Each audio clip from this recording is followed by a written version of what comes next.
오늘 우리는 새가족반 5가 심판 앞에 서게 되다라는 무겁고도 엄숙한 진리 앞에 서 있습니다. 새가족반을 통해서 우리 기독교 기본 진리를 알아가게 되는데, 현대인이 가장 피하고 싶은 세 가지, 교회에서조차 듣고 싶지 않아 하는 세 가지가 바로 죄, 진노, 심판이라는 단어라고 합니다. 교회에 와서도 가급적이면 마음이 편안해지고 위로가 되는 긍정적인 메시지만을 듣고 싶어하는 그런 시대죠. 그런데 이렇게 한번 생각해 보셨으면 좋겠어요.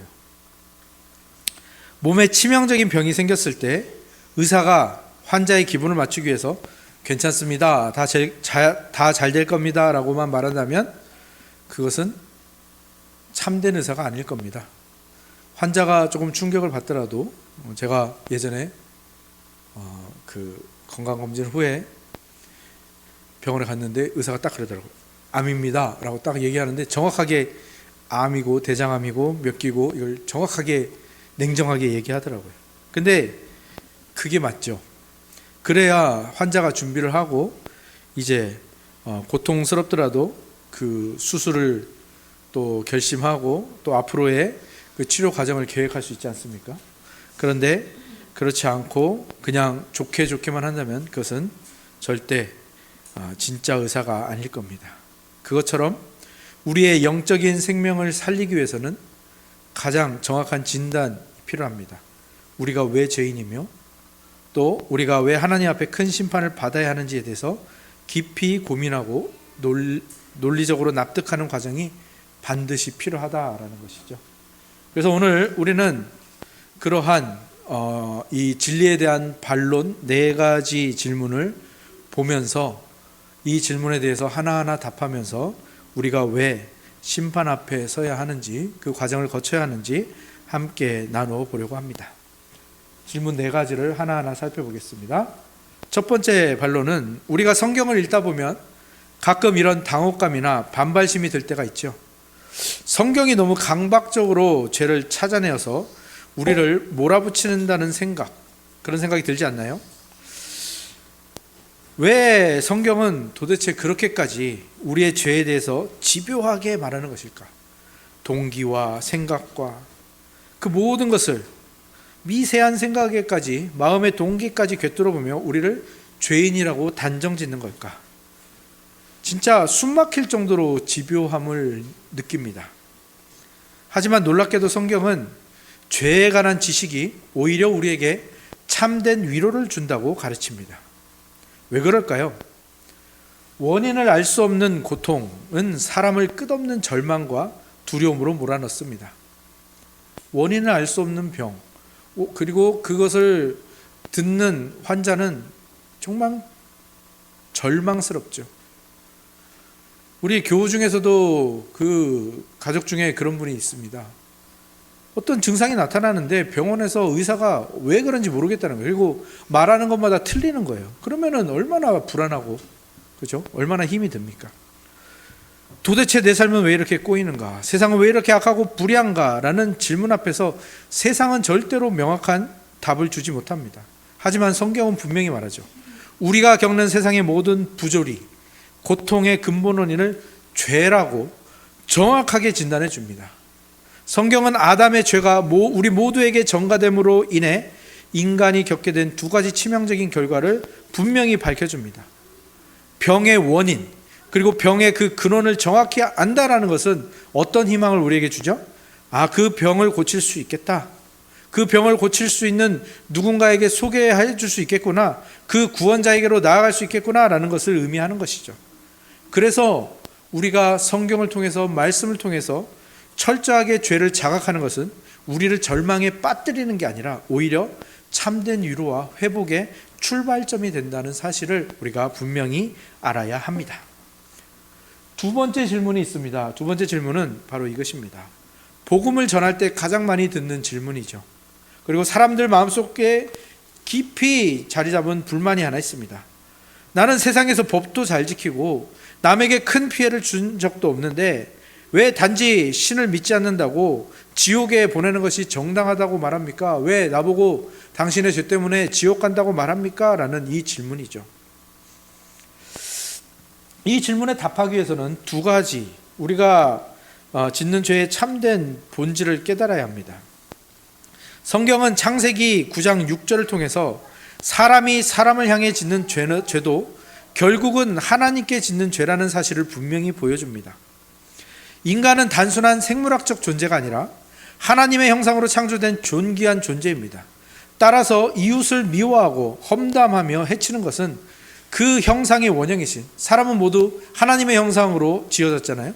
그 형상의 원천이신 예수님, 창조주 하나님을 향한 직접적인 모독이 되는 겁니다. 왜 성경이 하나님 사랑과 이웃 사랑을 동등하게 얘기합니까?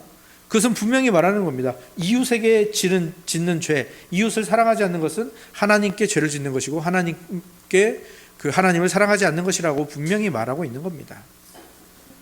더 근본적인 문제가 있습니다.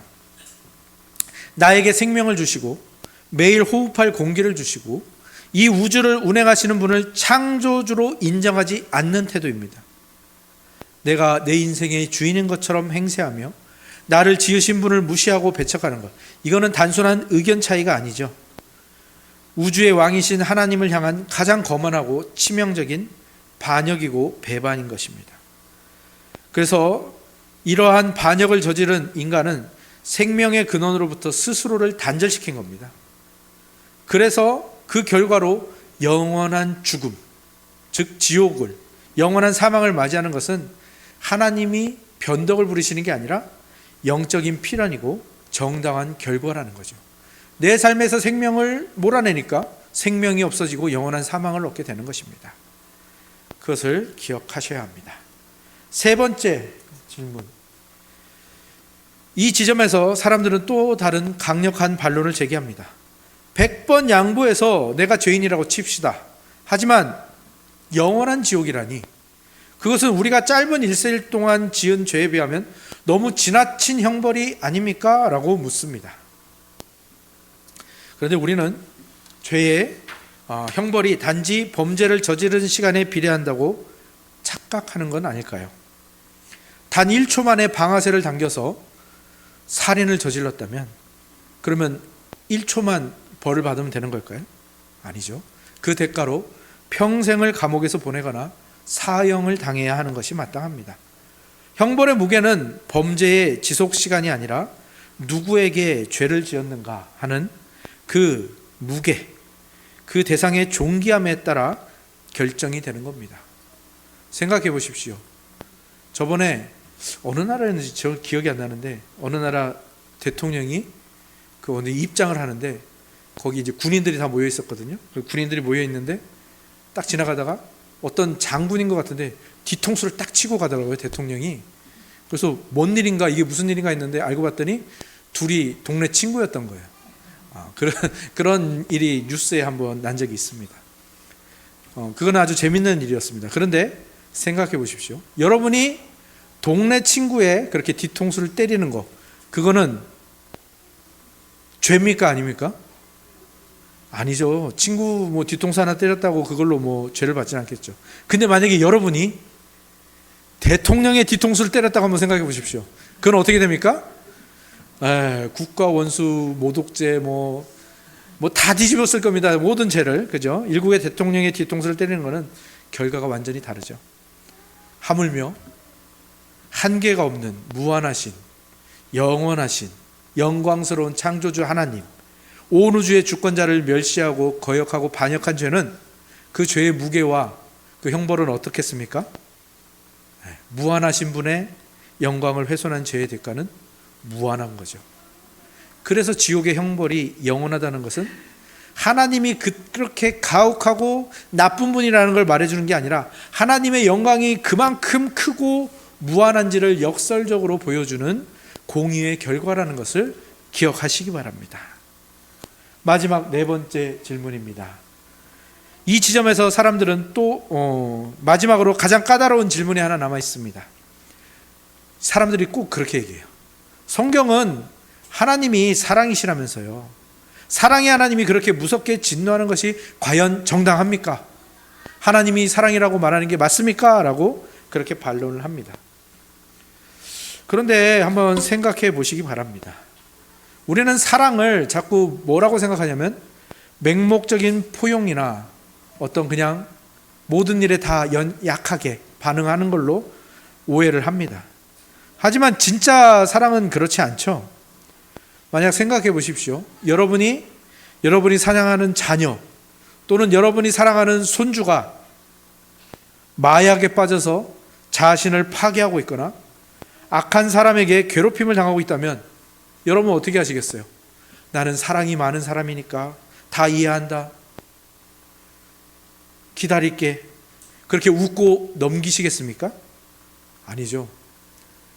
대한민국의 남자가 눈이 돌아버리는 순간이 있는데 그 순간이 바로 자기 자녀가 해코지 당하고 자기 자녀가 공격당하는 순간이라고 하죠.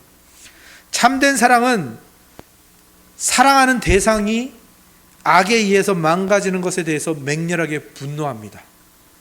그리고 그렇게 분노하고 진노하지 않는다면 사랑이 아니라 방관이죠. 하나님은요, 이 세상을 너무너무 사랑하십니다. 그리고 우리를 극진하게 사랑하세요.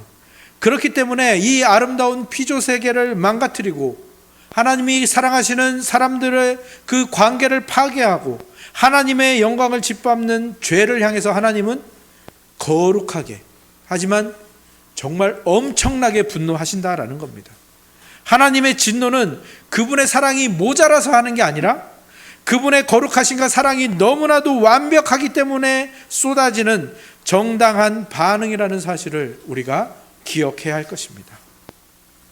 그래서 이제 우리는 이 죄에 대한 하나님의 분노가 무엇인지, 그래서 심판이 우리에게 주어졌다라는 것을 오늘 4가지 질문을 통해서 알게 되었습니다. 우리는 피할 수 없는 심판대에 서 있는 겁니다. 그게 우리의 적나라한 모습입니다. 죄와 심판에 대한 철저한 이야기를 나누다 보면 필연적으로 우리 마음속에는 우리 속에서 그 질문이 튀어나와야 됩니다. 그렇다면 우리는 도대체 어떻게 구원받을 수 있습니까? 심판대에 서 있는 우리 자신을 발견하지 못하면 구원도 우리에게서 입에서 나오지 않습니다. 그러나 죄에 대해서 분명히 알고 그 죄로 인해서 우리가 심판대에 서 있다는 것을 아는 순간 우리는 구원에 대해서 생각하고 구원을 열망하게 되는 것이죠. 이 질문이 터져 나올 때 우리는 십자가와 구속에 관하여 이야기하기를 주저할 필요가 없습니다. 늘 복음을 전하고 그리스도의 사랑을 전하시기 바랍니다. 우리의 죄가 얼마나 무거운지를 안다면, 그로 인한 영원한 형벌이 얼마나 무서운지를 아는 사람은 이 복음을 전하지 않을 수 없습니다. 그리고 그것을 아시는 하나님께서 우리를 그 심판의 자리에서 건져내기 위해 그 아들 예수 그리스도를 이 땅에 보내셨다라는 사실, 그리고 우리가 반드시 받아야 할 그 영원하고 맹렬한 진노를 십자가 위에서 자신의 아들에게 대신 쏟아 부으셨다라는 그 사실을 우리가 알고, 그리고 그것이 나를 향한 사랑이라는 걸 안다면 우리는 그것을 전하지 않을 수 없지요. 비참함을 아는 자만이 십자가의 감격을 노래할 수 있습니다. 우리의 영적인 비참함을 깊이 깨달은 사람만이 십자가의 은혜를 온전히 붙잡을 수 있다라는 것이고요. 그 십자가의 은혜를 온전히 전할 수 있습니다. 심판의 두려움 앞에 서본 사람만이 구원의 감격을 노래할 수 있고, 그래서 오늘 우리가 함께 나눈 이 말씀이 심판, 죄, 그리고 하나님이 왜 우리에게 진노하시는가, 이 모든 말씀이 저와 여러분 모두를 그냥 죄책감과 정죄와 분노로 몰아가는 것이 아니라 우리 모두를 십자가의 찬란한 사랑 앞으로 이끌어가는 은혜로운 통로가 되기를 주님의 이름으로 간절히 축원합니다. 아멘.